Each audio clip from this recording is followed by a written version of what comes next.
It's not a drill, but the FDA just sent out a warning that pierces every humming freezer in America. Like silent saboteurs, dangerous frozen foods are infiltrating supply chains and transforming well-known brands into ticking time bombs. Contaminated batches have stealthily moved to all 50 states, and federal recalls have increased by almost 40% in only the last 6 months. Some include dangerous Listeria, which can kill a person in a matter of days. Others conceal jagged bone fragments, unreported allergies, or materials smuggled in from abroad that are saturated in pesticides. This is the terrifying question that nobody wants to ask. But before we go right in, if you're worried about your health, click the subscribe button and turn on notifications, because this is where we share the facts that no one talks about. And if you're with me, please let me know. In the comment field, put 1 if you're currently viewing and this video speaks to you. Type 0 otherwise. You are unaware of the significance of your voice. What happens if the poison is already in your freezer, disguised as a meal? This may be the most significant film you ever view if you've been hoarding frozen convenience items to stretch every social security check. Because your health may be being harmed by what appears to be budget survival, the truth becomes personal in this devastating story. And today, before they stealthily destroy everything you've worked so hard to safeguard, we're removing the frosted curtain to reveal 6 frozen products that the FDA recommends should be thrown out right away. We'll show you safer options at the conclusion of each section, so don't worry. First place, deep. This past July, the FDA website contained a gentle message that served as the first warning sound. However, they are now so loud that they can shake the freezer doors of every state, from California to Maine. Inspectors have found Salmonella hiding in the chilly folds of deep brand frozen vegetables and sprouting beans, those neat little bags of real comfort hidden behind leftover meatloaf, and they have sparked a big nationwide recall. After swabs from the production lines showed contamination spreading across various product batches created between mid-December of last year and mid-August of this year, what started as a tiny recall in 5 states has now spread like wildfire to all 50. Investigators warn that even unopened, untouched packages may have microscopic assassins waiting in your freezer, like sleeper spies in a Cold War movie. 11 Americans have already become ill, and 4 have been hospitalized. Customers are being advised by the FDA and CDC to inspect every bag, clean every shelf, and handle these vegetables as live ammunition that has been left laying around the kitchen rather than as food. If that seems dramatic, it's because the truth about those packages encased in frost was worse than imagined. According to reports, workers at the plant managed by Chetic LLC were jammed into 12-hour shifts like cogs in a rusted clock. Many of them were afraid to call in sick since they would lose their rent if they missed even one day. Former employees recalled wearing the same gloves used to handle vegetables to wipe the perspiration from their brows while packing sprouts while suffering from fevers. Later, OSHA inspectors discovered ammonia spewing from busted coolers and shattered refrigeration pipes. The vegetables are left in the temperature logs and microbiological danger zone for hours. The air there was practically flammable, but the same products were marketed as healthy family essentials to retirees who were struggling to make ends meet on their Social Security benefits. Chetic used irony liberally, if it were a flavor. To make matters worse, the vegetables themselves were disguised. Investigators discovered that Chetic had covertly incorporated cheaper imports from foreign plants that had previously been reported for having pesticide residues potent enough to cause insects to faint, then redirected them through shell corporations and slapped stage clothes and other products with American labels. The corporation used marketing jargon to conceal a logistical shell game fit for a mob thriller while boasting about genuine Indian tradition. American shoppers now hold sacks of produce that no longer look like dinner, but rather like proof after the company's lawyers ducked the truth like a greased pig when reporters demanded answers. It is a terrible realization for senior Americans who believed they were purchasing safety in bulk. This is similar to discovering that the amiable cashier who packed your groceries has been covertly exchanging your apples for poison. Furthermore, Salmonella is not killed by cold. It goes into hibernation, hoping to come back to life on one forgotten stir-fry night. The true cost may be hidden beneath layers of unpaid sick days and hospital fees, because many diseases were dismissed by doctors as nothing more than stomach bugs. Instead of merely cutting corners, deep turn them become blades. Additionally, the Americans who are bleeding today are the same ones who are already dividing their heart medicine in order to pay for groceries. Switch to brands like Cascadian Farm, Birdseye, Green Giant, Alexia, Woodstock, Earthbound Farm, 365, Whole Foods Market, or Stahlbusch Island Farms if you want true safety in your freezer. These companies have excellent safety records and clean audit trails.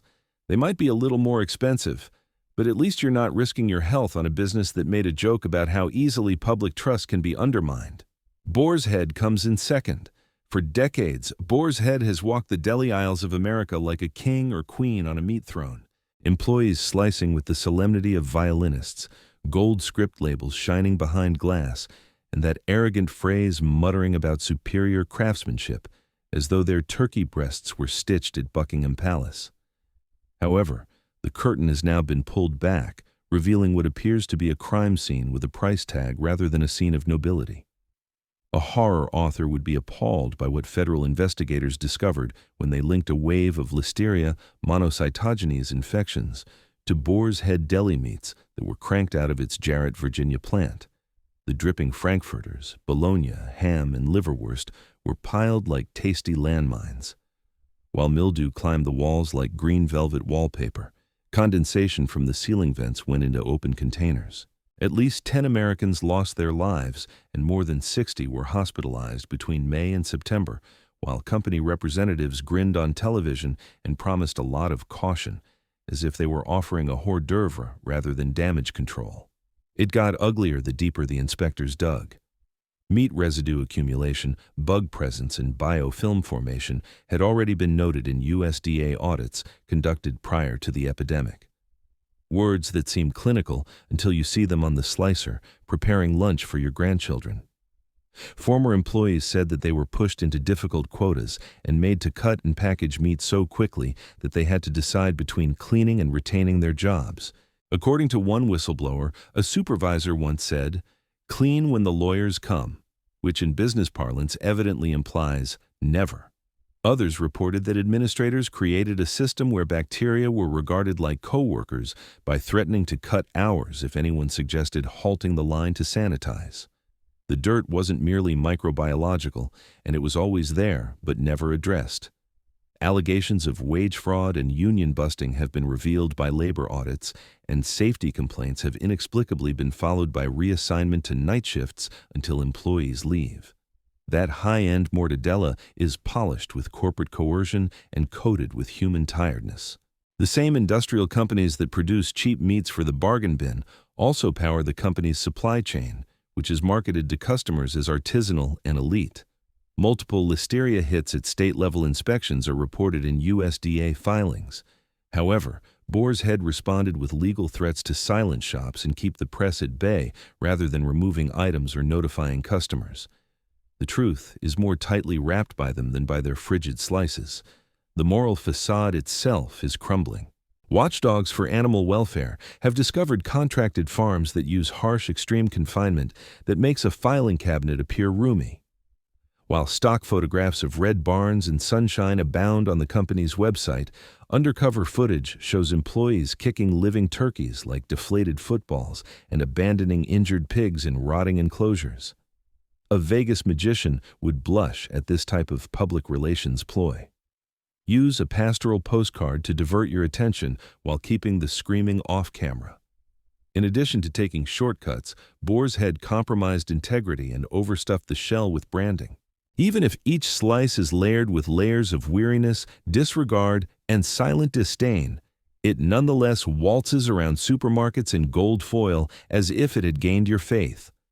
For elderly Americans who are struggling to make ends meet with their Social Security benefits, a good sandwich is not lunch. Rather, it is blatant treachery. Choose meat from brands with better safety records and humane verified supplies if you don't want to risk your health or conscience.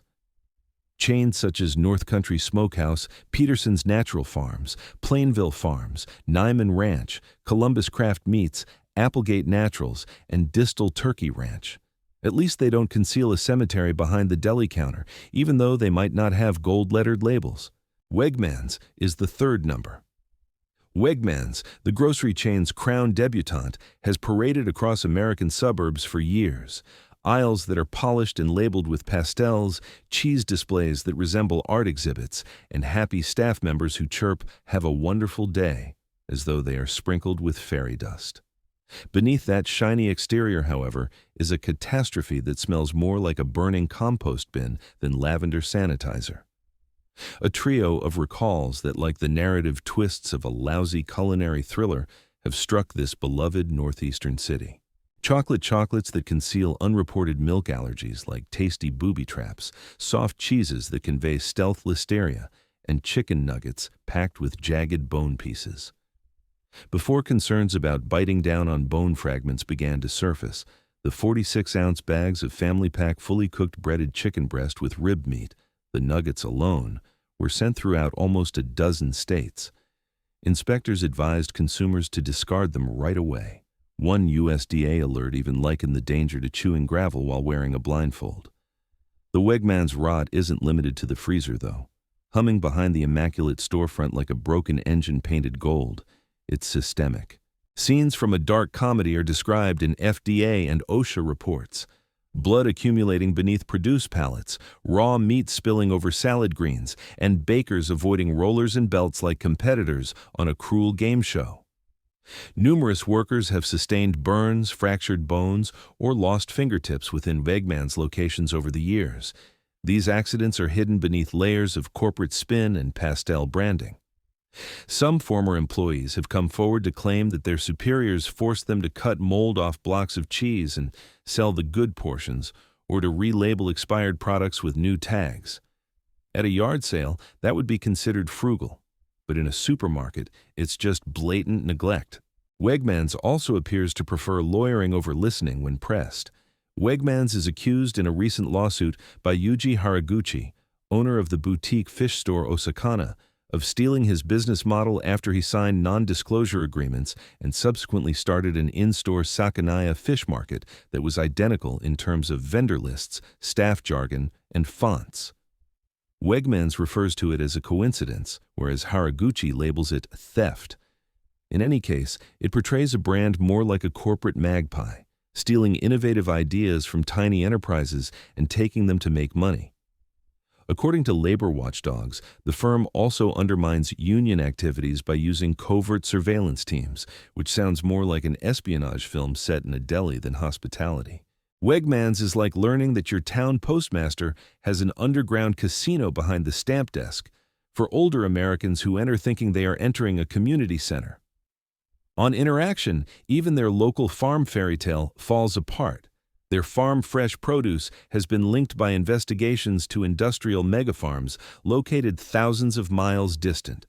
Workers collapsed in the heat without access to clean water, and supervisors deducted their pay for loitering in fields saturated in chemical residues above the allowed limits.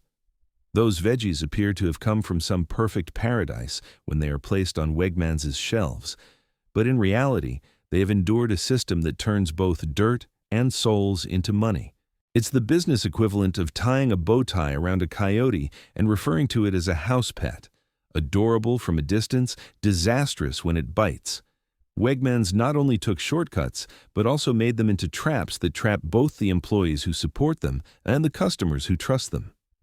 Safe food is not sustenance for older Americans who are straining every last bit of their Social Security check to buy it. It's happiness, shrink-wrapped, and treachery. Check out Sprouts Farmers Market, New Seasons Market, Fresh Thyme Market, Lunds and Byerly's, PCC Community Markets, Eriwan, Central Market, or Mom's Organic Market if you're looking for supermarkets that still view food as a sacred commodity rather than a promotional tool. They maintain transparent sourcing, provide third-party audit reports, and, above all, haven't been caught smiling while serving bacteria. The fourth is Good and Gather. Good and Gather, the modern grocery industry's golden child, strolled into Target stores. Minimalist earth tone packaging, sleek lowercase typography, and that self-satisfied aura of clean living that makes you feel good just for putting it in the cart.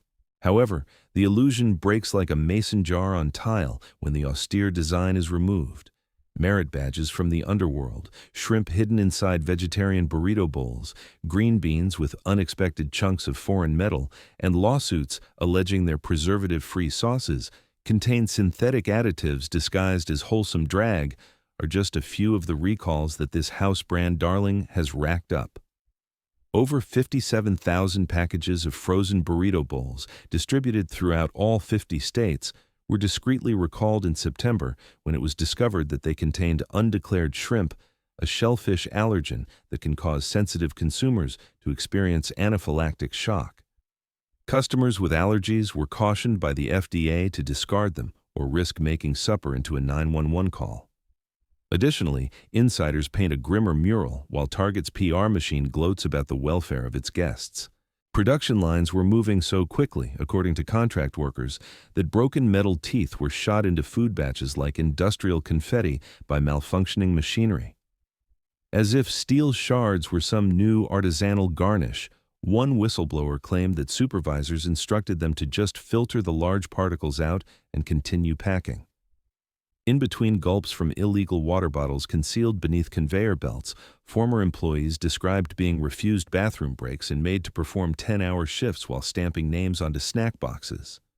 Repeated safety infractions at partner facilities are documented in OSHA records. Electrical risks, unsecured pinch spots, and lockout-tagout failures, demonstrating how duct tape and fear are used to sew together the brand's carefully manicured serenity. For senior citizens who gathered as a quick fix for safety, it's like discovering your seatbelt was made of dental floss. The bitter aftertaste of dishonesty is there in even the ingredients. According to investigations, some of their nut mixes and dried fruits come from foreign vendors who have been linked to child labor and pesticide residues that would cause roaches to reevaluate their career choices. While children plucked fruit barehanded in poisonous dust, one farm linked to their supply of apricots was reported for using chlorpyrifos, a neurotoxic pesticide that is prohibited in the United States. Target turned geography into a marketing ploy by subtly removing country of origin markings rather than severing ties. Additionally, their legal team has been very active. Another case argues that their freeze-dried peach slices are essentially empty space, while class action lawsuits accuse their spaghetti sauces and veggie straws of making misleading promises about not using preservatives. Slackfill is so obvious that the packages could almost be heard. HD deceit packaged with a smiley face. When recalls occurred, Target refused to identify which shops carried the contaminated batches and instead used soft-focus PR jargon to emphasize their dedication to safety.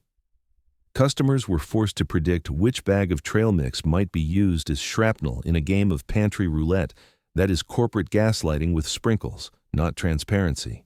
That risk is not only peculiar, but deadly for elderly Americans who are balancing blood pressure medication and limited grocery spending. Gather and Good didn't simply make a mistake.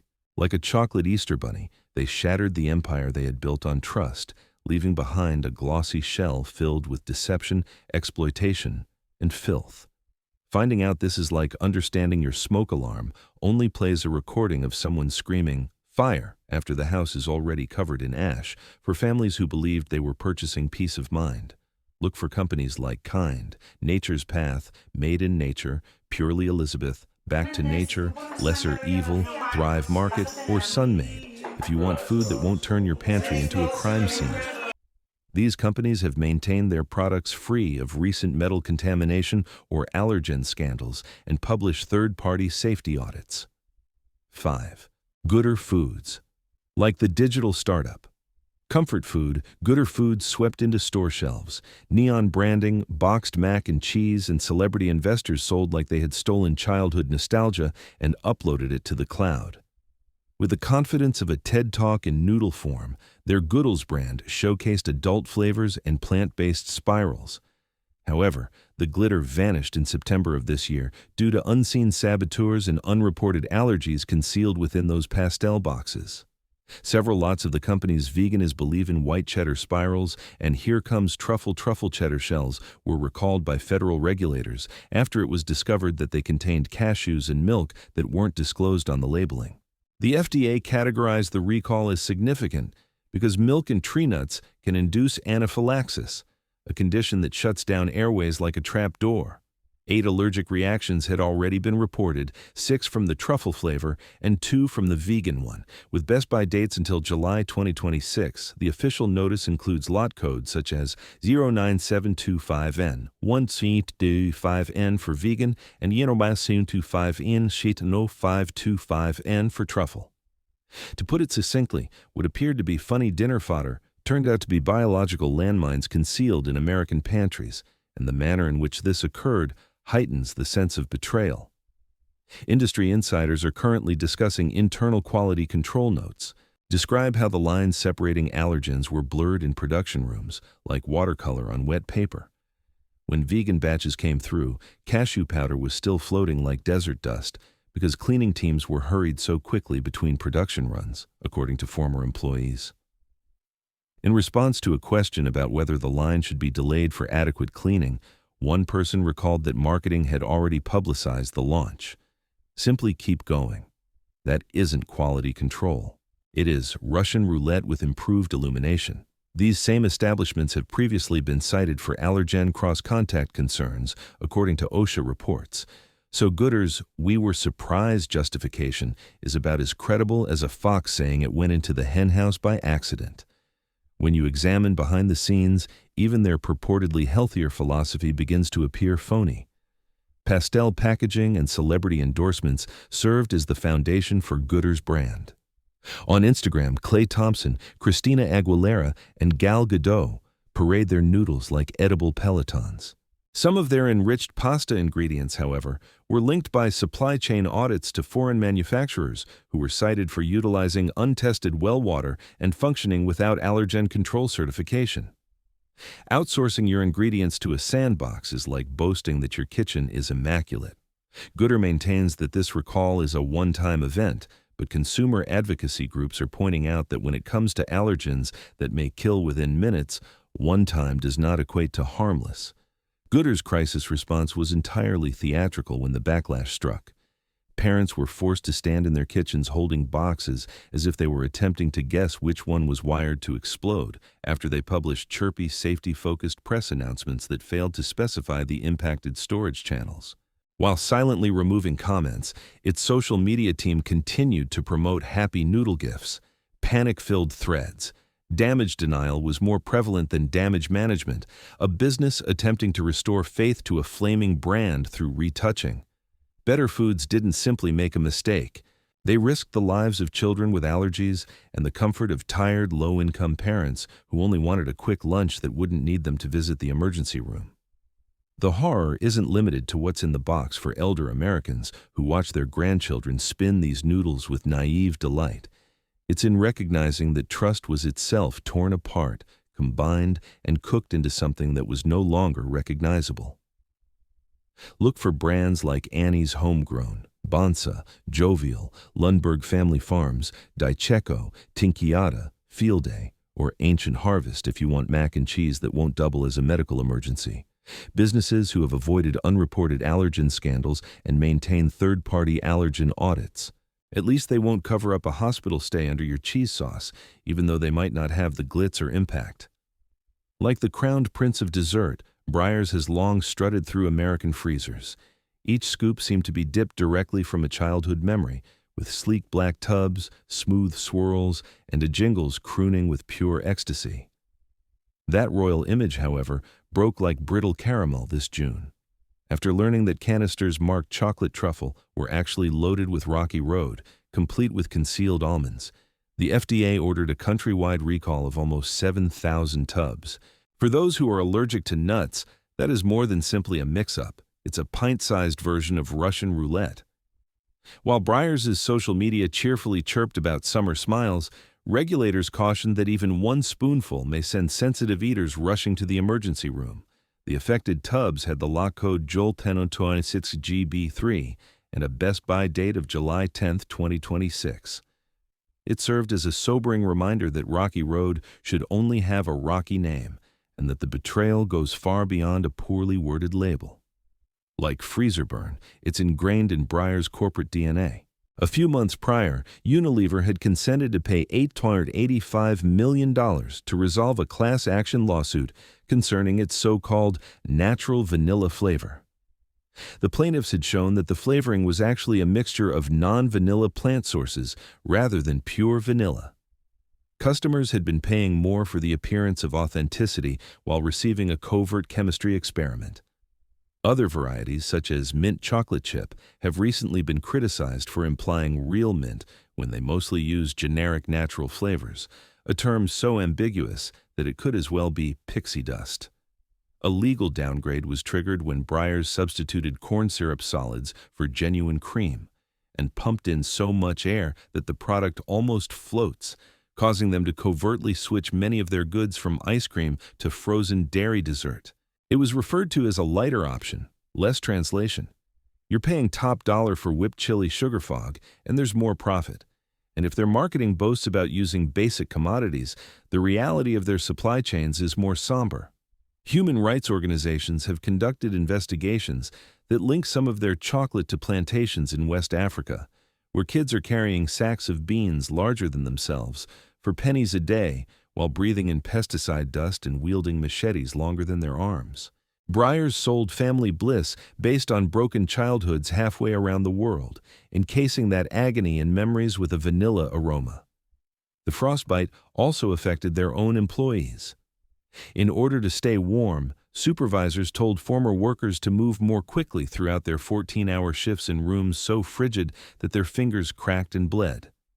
Leaked emails revealed supervisors cautioning employees not to make noise or risk being replaced before the next batch sets, while OSHA reports list frostburns, chemical spills, and unsecured machinery.